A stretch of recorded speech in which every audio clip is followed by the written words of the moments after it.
우리는 교회 안에서 하나님은 자녀를 무조건적으로 사랑하십니다 라는 말을 자주 듣습니다. 많은 성도들이 하나님의 사랑이 얼마나 위대한지, 하나님의 사랑이 얼마나 놀라운지를 표현하는 방법으로 하나님은 무조건적으로 우리를 있는 모습 그대로 사랑하신다. 우리가 어떤 일을 하더라도, 어떤 죄 가운데 있더라도 하나님은 항상 우리를 사랑하신다. 이렇게 많이 말들을 하십니다. 이것은요, 어느 정도는 맞지만 성경의 사랑의 전부는 아닙니다. 오늘 우리는 무조건적인 사랑보다 더 탁월한 하나님의 사랑을 배우려고 합니다. 오늘날 크게 한 세 가지 정도의 주제인데요. 오늘날 교회의 위험이 있습니다. 교회 현장 안에 하나님의 사랑이 무조건적이다라고 하는 오해를 교회가 갖고 있습니다. 또 이 오해는 두 번째, 세상의 심리학의 영향을 받은 것입니다 라고 오늘 여러분들과 함께 고찰해 보려고 하고요. 성경은 하나님의 사랑을 무엇이라고 말하는지, 무조건적인 사랑과는 비교할 수 없는 더 탁월하고 더 뛰어나고 더 크신 하나님의 사랑이 무엇인지를 우리가 이 본문 말씀을 통해서 살펴보려고 합니다. 먼저 첫 번째입니다. 오늘날 교회의 위험은 하나님의 사랑은 무조건적이야 라는 오해로부터 있어요. 데이비드 웰스라는 신학자가 거룩하신 하나님이라는 책에서 이런 표현을 말씀하셨는데요. 오늘날 기독교인들은 하나님을 사랑의 하나님으로 가장 많이 인식하고 행동할 때가 간혹 있다. 성경이 하나님을 사랑이라고 말하는 것은 틀림없는 진리이지만 현대인들은 이것 자체만으로, 여기가 중요한데, 이것 자체만으로 충분한 신학이 된다고 생각한다. 그래서 하나님의 거룩하심에 대한 이야기가 성도들에게조차 불쾌하게 느껴지고 강제적으로 생각하게 한다는 거예요. 여러분, 이 신학자의 진단은 오늘날 그리스도인들이 교회가 하나님의 사랑을 가장 중요한 신학으로 받아들였다는 거, 이거 어느 정도는 사실이지만 성도들이요, 하나님의 거룩하심, 공의로우심에 대해서는 힘들고 어려운 불쾌한 마음을 갖고 있는 것은 위험하다.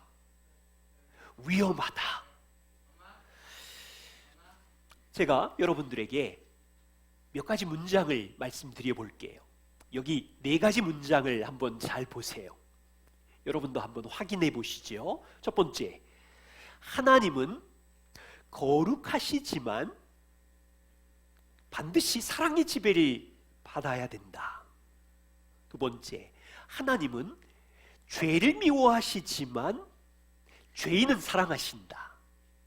세 번째, 하나님은 항상 심판보다 사랑을 택하신다. 네 번째, 하나님은 내가 무슨 짓을 지어도 결국은 나를 사랑하실 것이다. 여러분, 이 네 문장에 다 동의가 되신다면 우리도 하나님의 사랑을 어느 정도 잘못 이해하고 있어요. 이 네 가지 문장은 하나님은 나를 무조건적으로 사랑하신다는 것을 요약한 문장들입니다.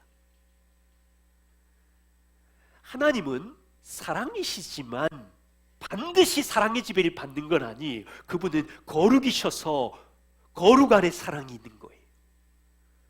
하나님은 죄를 미워하시지만 죄인도 사랑한다고요? 아니요. 시편을 보시고 성경을 보세요. 하나님은 죄인도 미워하세요.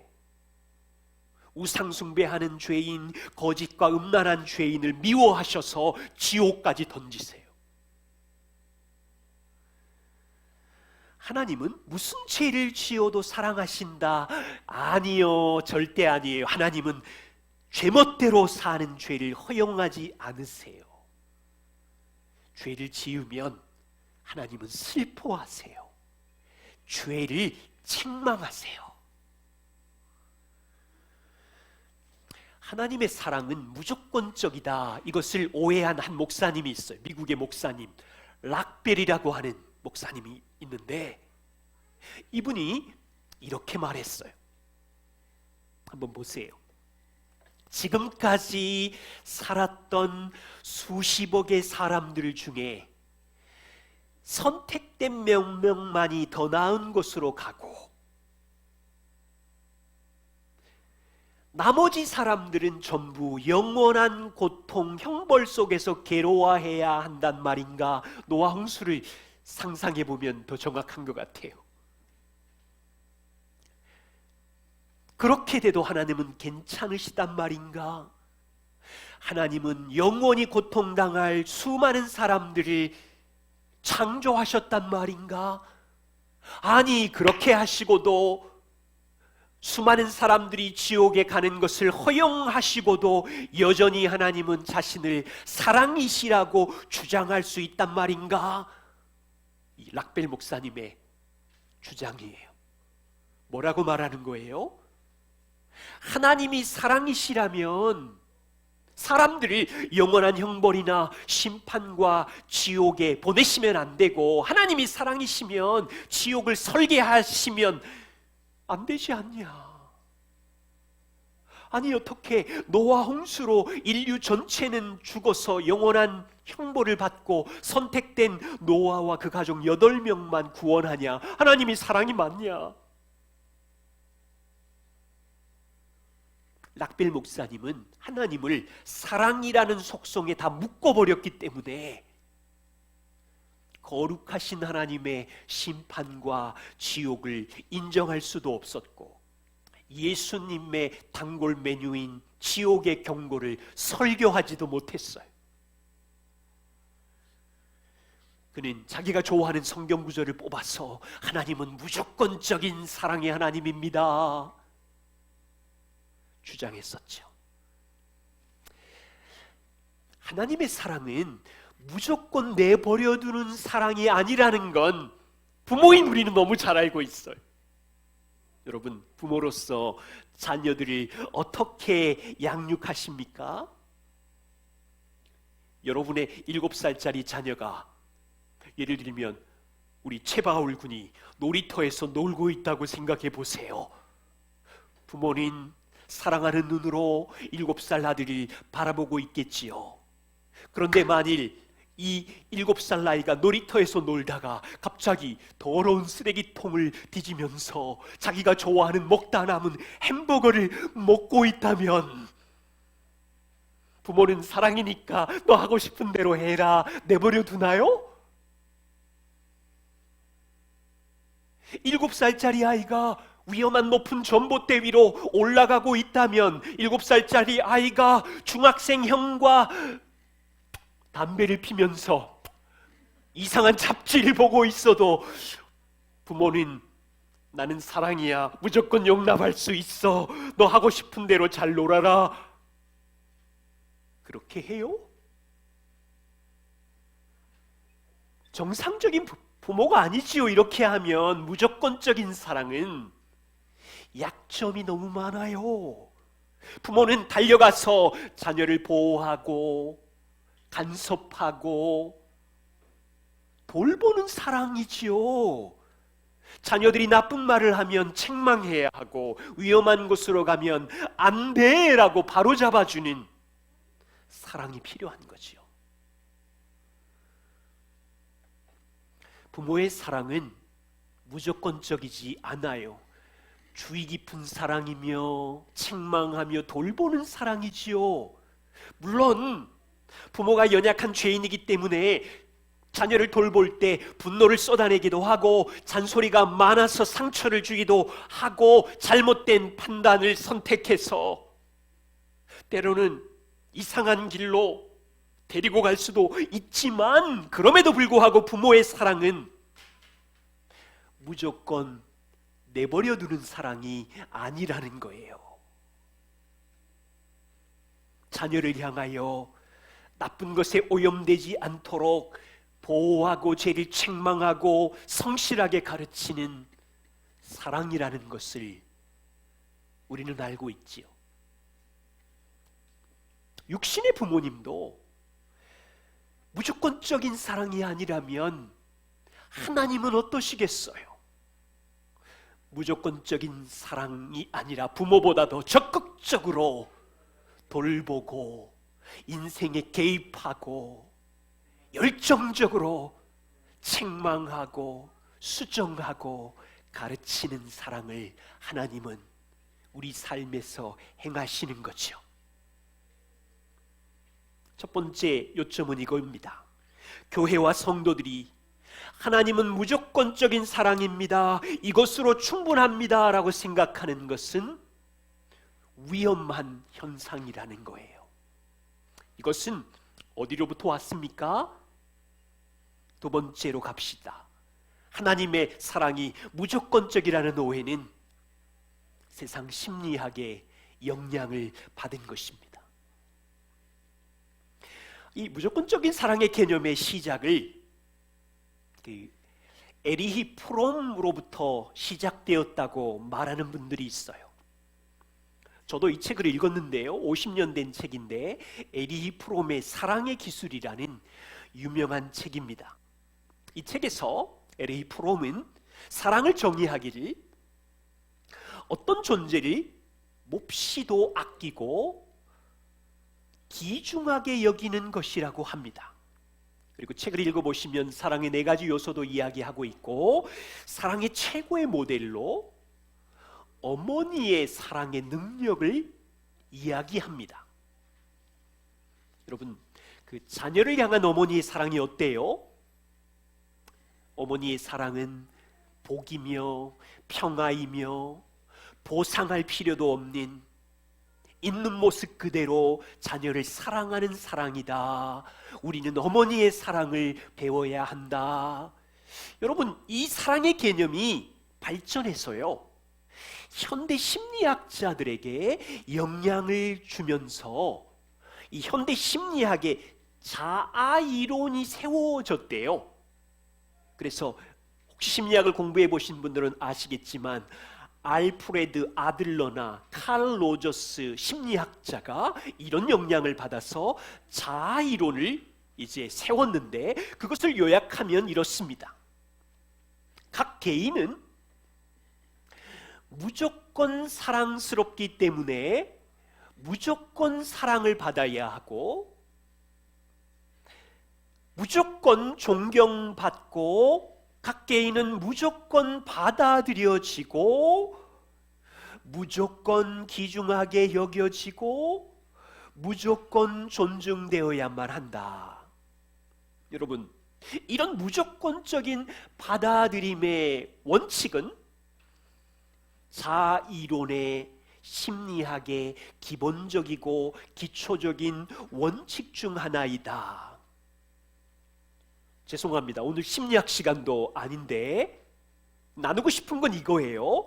현대 심리학의 영향으로 각 사람 개인의 가치와 그대로의 모습을 받아들이는 이 무조건적인 사랑이 오늘날 1950년대 이후로 중요한 가치가 되었고요, 이것이 교회 안으로 들어오기 시작했다는 거예요. 그래서 성경 상담학자인 데이비드 폴루스는 현대를 진단하기를 이렇게 말합니다.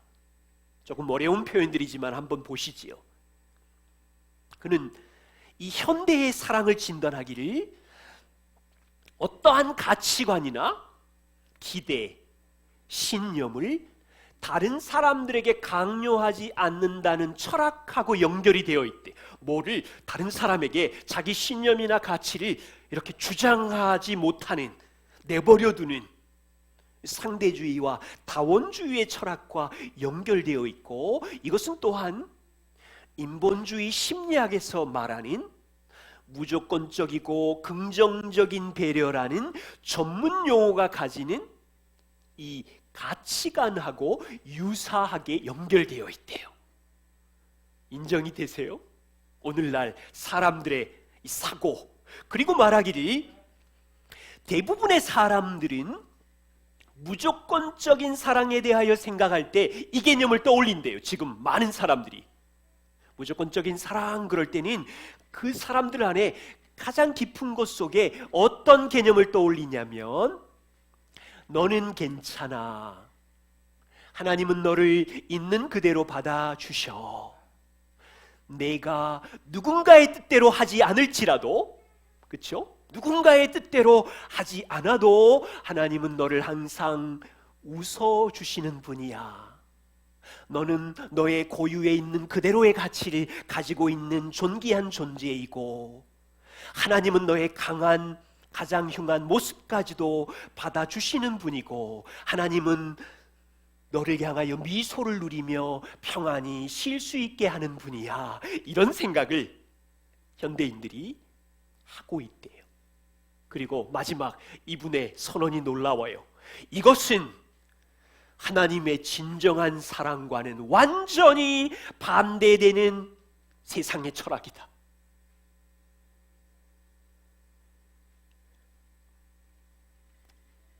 보이시나요? 세상 심리학의 영향으로 많은 사람들이 요즘 생각하는 사랑은 어떤 신념이나 가치관을 다른 사람에게 강요하지 않는 사랑입니다. 그냥 내버려두는, 그 사람 그대로를 인정해주는. 그러면 이제 기독교의 가치를 말할 수 없는 거예요. 그럼 사랑하지 않는다는 뜻이니까.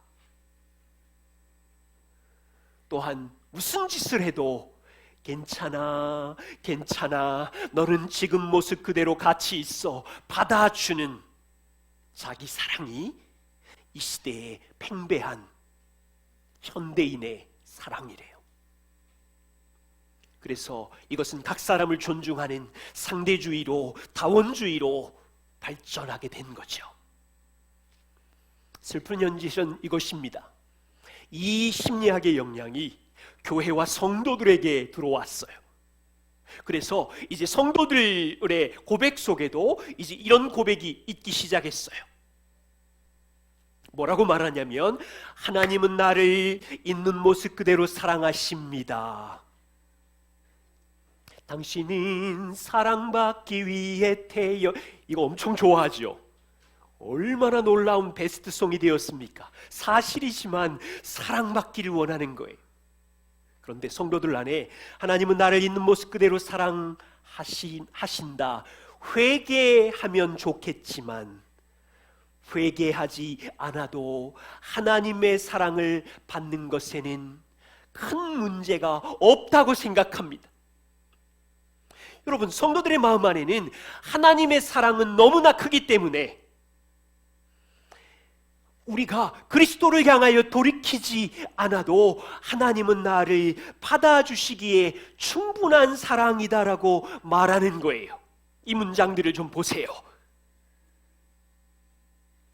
하나님은 무조건적으로 나를 사랑하시기에 내가 회개하지 않아도 하나님은 사랑하시고, 돌이키지 않아도 하나님은 나를 충분히 사랑하시고, 내가 멋대로 산다고 해도 하나님은 나를 버리시지 아니하시고, 괜찮아, 괜찮아, 괜찮아.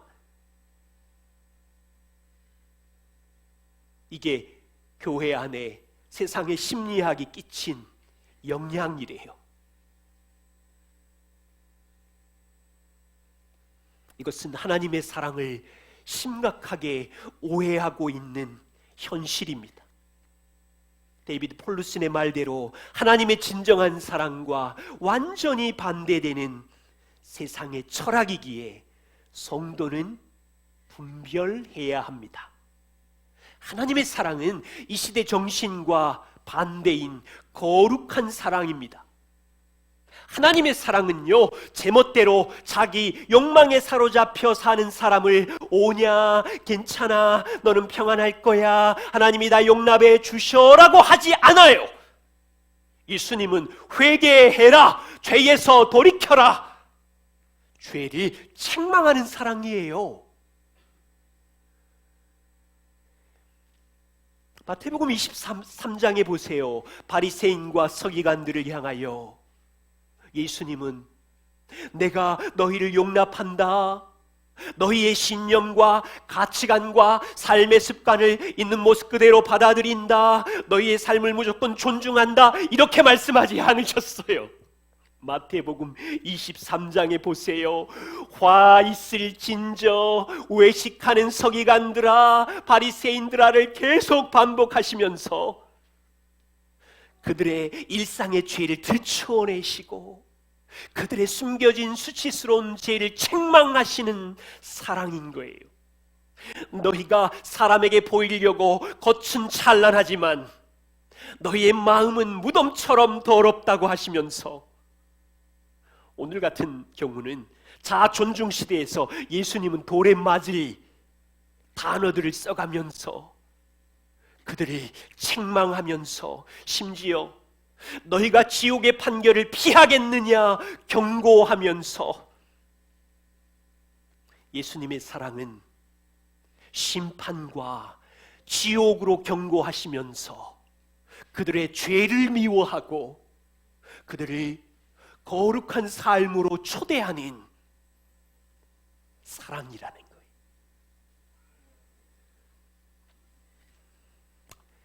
요점은 이겁니다.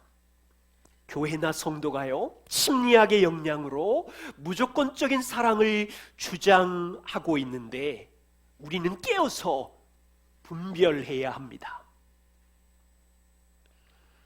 오늘 함께 나누고 싶은 더 큰 주제는요, 하나님의 사랑은 무조건적인 사랑과는 비교할 수 없는 크고 놀라운 탁월한 사랑인 것을 에베소서 1장 이 말씀을 통해서 나누고 싶어요.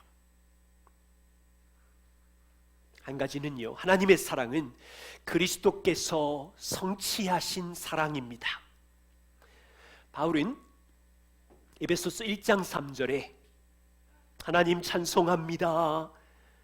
우리 주 예수 그리스도의 아버지 하나님께서 그리스도 안에서 하늘에 속한 모든 복을 우리에게 주신 것을 찬송합니다.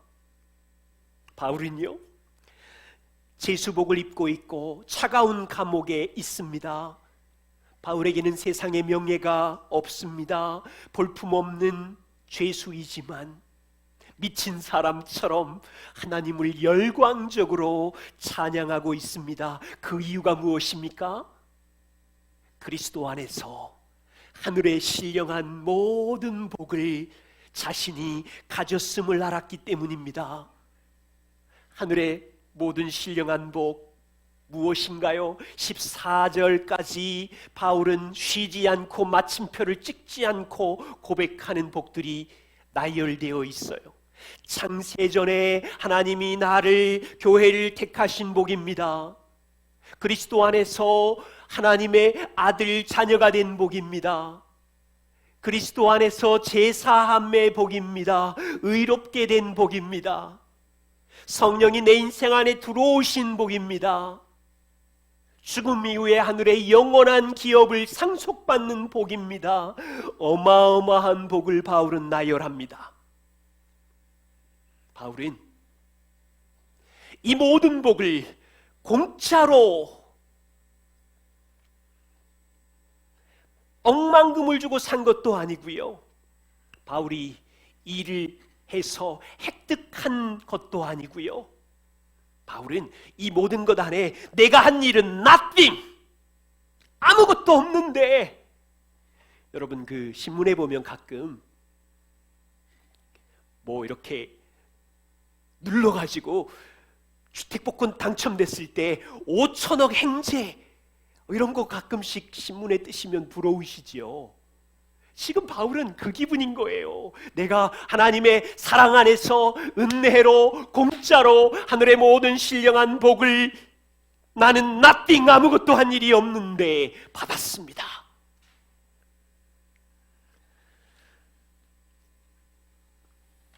이것이 바로 반대로 생각하면요, 우리 편에서는 아무것도 한 일이 없기 때문에 무조건적인 사랑으로 받은 것이지요, 우리 편에서는. 그런데 반대편에서는 어떻습니까? 하나님 편에서는 이 하늘의 모든 신령한 복을 주기 위하여 무조건적인 것이 아니라 조건적인 사랑이 필요했는데, 자기의 아들이 행하신 일로 인하여 줄 수 있었던 조건적인 사랑이었다는 거예요. 그래서 바울은 이 본문을 기록하면서 그리스도 안에서 이 모든 복이 주어졌음을 말하고 있어요. 한 장의 사진을 보여드릴게요. 반려견 사진입니다.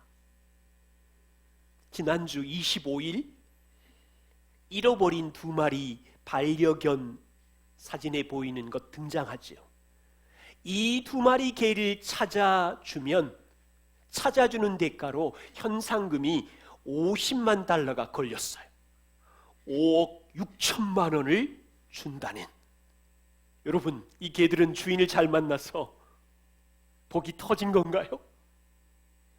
2마리 잃어버린 반려견을 찾아만 주면, LA 지역인데 우리 비행기 타고 가서 찾을까요? 25일이면 며칠 안 지났는데. 그 주인은 미국의 팝스타 레이디 가가입니다. 그녀는 이 개를 찾아주는 사람에게 어마어마한 상금을 지불하겠다고 합니다. 이 소식이 우리에게 놀랍다면, 복음을 알고 있는 여러분들은 바울이 지금 하나님의 저주와 형벌을 받아야 하는 죄인인 잃어버린 우리를 찾아서 하늘의 신령한 복을 주기 위하여 하나님 편에서 2가지 조건이 충족되어야 했었어요. 그것은요, 50만 불 정도의 사랑을 주는 것이 아니라 하나님 편에서는 아들을 인간으로 보내셔야 했고, 그 아들이 33년 동안 완전한 순종의 삶을 사셔야 여러분에게 의로움의 옷을 입혀줄 수가 있었고, 그 아들이 우리의 죄를 대신해서 십자가에서 형벌과 저주를 받아야 죄의 문제를 해결해서 하나님 나라의 신령한 복을 줄 수 있었거든요. 50만 불 정도가 아니라 하나님 편에서는 이 2가지 조건을 충족해야 줄 수 있는 사랑.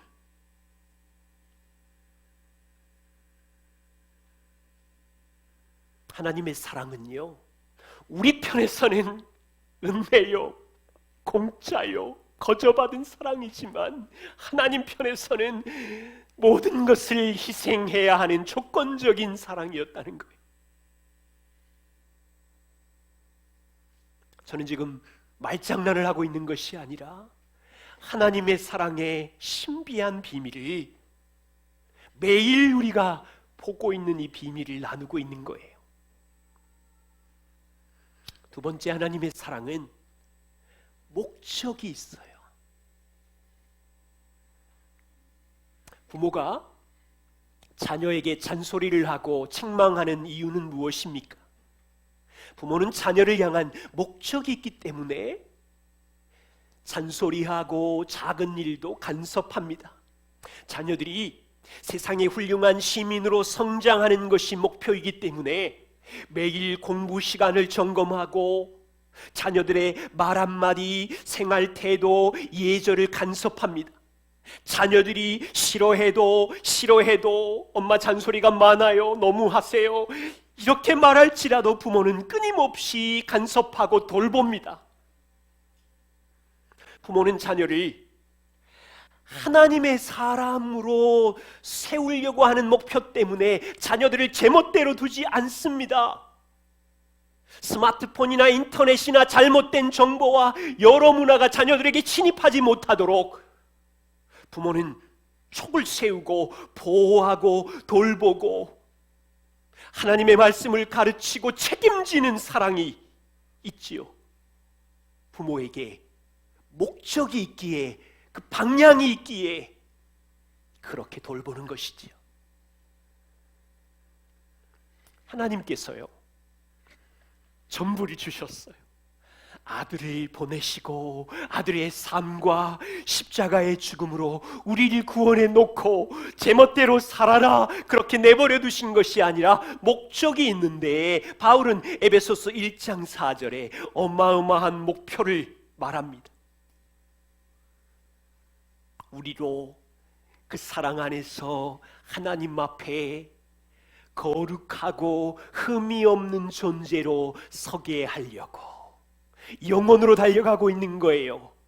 영광의 왕 앞에 거룩하고 흠이 없는 존재로 서는 것이 목표예요. 거룩하신 하나님 아버지와 자녀인 우리가 영원히 살게 하는 목표를 이루기 위하여,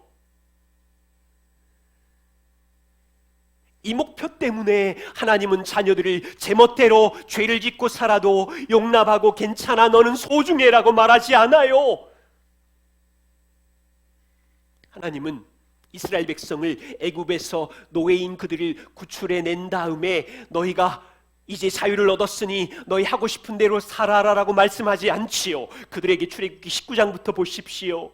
십계명을 주고 율법을 주고 거룩하게 죄를 지으면 죄를 씻으려고 성막을 주시고, 하나님의 아들의 피로 우리를 구원하신 이후에 우리와 영원히 살 목표를 위해서 하나님 아버지는 성도인 여러분의 삶에 개입하시는 거예요. 말씀으로 책망하시는 거예요. 매일 아침마다 말씀으로 가르치시고, 오늘도 주일 예배를 통해서 무너진 우리의 마음을 회복하시고, 교회 공동체도요, 이 목표를 이해한다면 우리는 서로를 존중하며 소중히 여겨야 하겠지만, 함께 있는 동안 죄의 패턴을 본 다음에는 서로에게 사랑 안에서 권면해야 되겠지요. 변화되어야 되니까. 우리도 성도로서 예수님의 이 목표를 이해한다면 자기 죄를 죽이며 자신을 부인하면서 성도로 살아야 되겠지요. 하나님의 사랑은요, 세 번째입니다. 우리의 변화를 위해서 일생 동안 일하시는 사랑입니다. 고린도후서 5장 14절 15절에 바울이 이렇게 말합니다. 그리스도의 사랑이 우리를 강건하시는도다.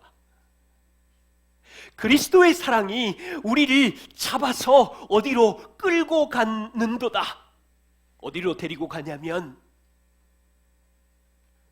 변화를 일으키는데요, 그가 모든 사람을 대신하여 죽으심은 살아있는 자들로 하여금 다시는 그들 자신을 위하여 살지 않고 오직 그들을 대신하여 죽었다가 다시 살아나신 이를 위하여 살게 하려 하심이라.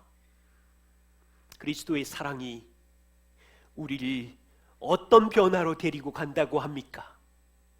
다시는 자신을 위하여 살지 않고 자기 욕망과 자기 유익을 위하여 살지 않고 나를 대신하여 죽었다가 다시 살아나신 그리스도를 위하여 사는 변화로 그리스도의 사랑이 우리를 끌고 간다는 것입니다. 하나님의 사랑은요, 저와 우리 모두에게 오래 참으시는 사랑임이 분명합니다. 그런데 목적을 향하여 평생 동안 여러분 자신을 위하여 살지 않고 주님을 위하여, 이웃을 위하여 사는 변화로 그 사랑이 우리를 끌고 간다고 이야기하고 있어요. 혹시 우리 중에 자신을 돌아보면서 야, 정말 나는 변하지 않는 완악한 사람이구나, 절망적이야, 자기 자신에게 이렇게 평가하는 분들이 있습니까? 그렇다면 야곱을 생각해 보세요. 야곱은요, 속이는 자로 머리 굴리며 살았던 인생을 살았는데 하나님께서 야곱을 어떻게 사랑 안에서 그를 만나시고 개입하시면서 변화시켰는지 창세기 말씀을 묵상해 보십시오. 야곱이 인생의 죽음 앞에서 이렇게 고백합니다. 나의 출생으로부터 지금까지 나를 기르신 하나님. 죽음 앞에서요. 나의 출생으로부터 지금까지 나를 기르신 하나님, 나를 모든 환난에서 건지신 하나님, 일생을 하나님을 떠나기도 하고 성공을 위하여 사람을, 아버지를, 삼촌을 속이기도 하고 머리 굴리며 살았던 야곱의 인생의 고백 안에 죽음 앞에서 나의 출생으로부터 나를 기르시고 환난에서 건지신 하나님, 이 변화의 고백이 야곱의 고백이었어요. 우리는 누구입니까? 하나님의 아들을 주시기까지 사랑하셨기에 하나님 아버지는 동일한 사랑의 은혜로 우리 삶에 깊이 들어오셔서 우리를 기르실 것이고 환난 속에서 우리를 양육하실 것이고 우리를 당신의 목적지를 향하여 변화시켜 가시는 사랑이라는 것을